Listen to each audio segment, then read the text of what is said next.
بەشیر قەڵابێزەکەی داعش لە باشووری کەرکووک کە زیاتر لە ساڵێک و 11 مانگ حکومڕانی تێیدا دەکرد بە کەولبووی کەوتە دەست پێشمەرگە گوندێک کە پێش داعش زیاتر لە 1750 ماڵی لەخۆ گرت بوو ئێستا سەدا 75 ماڵەکانی وێران بوون.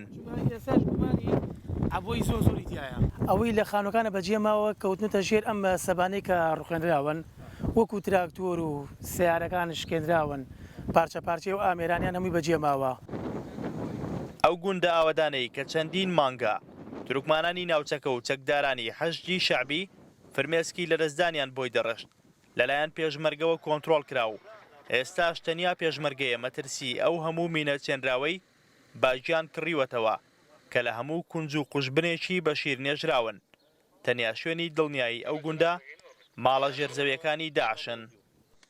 ئەم تونێلانە کە دروستکراون بۆ حەشاردانی خۆیان بووە و هەر لە سەرەتاشەوە کە دەستیان کردووە بەم کارە قیزەونانە بەرامبەر بە سەرجەم چوین و توێژەکانی کۆمەڵ لە منتیقەیە زانیویانە کە ئەمە تا سەر بۆیان ناچێتە سەرەوە بۆیە کارقایمی خۆیانیان کردووە بۆ ئەوەی خۆیان بپارێزن و بتوانن لەم جێگانە بمێنەوە.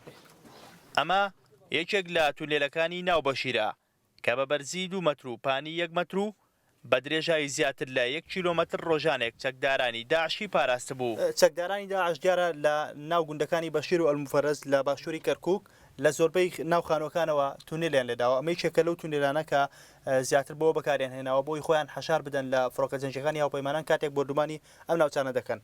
سەری ئەم تونێلە دەگاتە زیاتر لە کیلۆمەترێک وەکو هێزەکانی پێشمەرگەی کوردستان دەڵێن بەڵام ئێستا پڕکراوەتەوە ئەو سەرەوەی.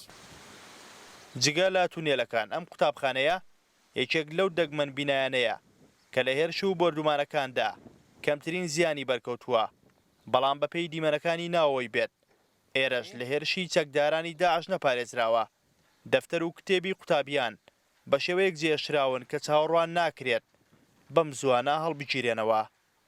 هەردی محەممەد ڕوودا و گوندی بەشیر لە باشووری کەرکووک.